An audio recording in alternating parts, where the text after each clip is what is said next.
may find it hard to believe, since these days I exude a blatant, almost booming sexuality.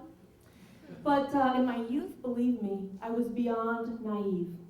I never got the punchlines to dirty jokes. I had no older brother or sister to explain things. My parents never delivered on the informative birds and bees talk. And worse, I had no boyfriend, no date, no first kiss, nothing. So, at 15, when a guy I liked asked me to go see a movie with him, I was so excited to finally have a date that I didn't ask any questions. I just said yes right away without asking which movie, what difference could it make? Well, it turned out on the way there, he said it was called Risky Business. And I thought, well, this might be a bit dull because it sounded like one of those documentaries about playing the stock market, which I wasn't really into. In the first minute of this movie, a teen, played by Tom Cruise, dreams that he walks into his neighbor's bathroom and sees a young woman showering totally naked. And they didn't use any of those tricky filming techniques to hide any of her nudity. I mean, she was up there, all of her, on the big screen. Yikes. So, I turned away because I felt embarrassed for the actors as well as for myself as, somebody who shared the same body parts, more or less.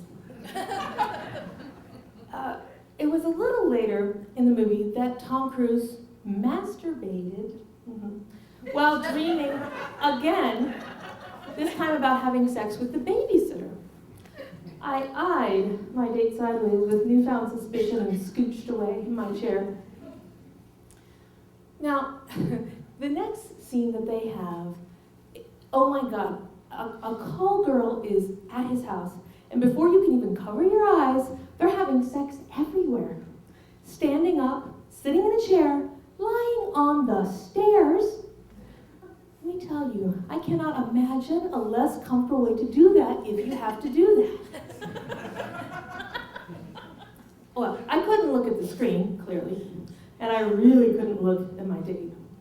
So, after a while, sort of the semi-fetal position, I peek through my fingers and I see that my date is just as uncomfortable as I am. This was encouraging.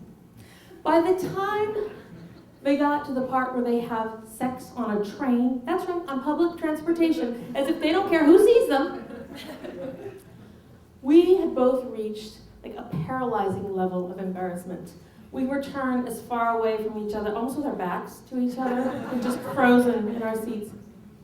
And it stayed that way pretty much the rest of the night. Now, when we exited the theater, he held the door open for me, but without looking at my eyes.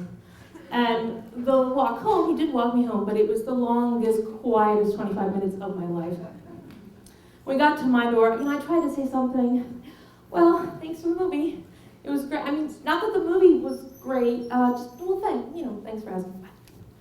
And it was about a month before he dared to hold my hand, and over 3 months before he actually kissed me. And in 2 loving years, we never had sex. Not sitting in a chair, not lying on the stairs, and definitely not on a train. Thank you.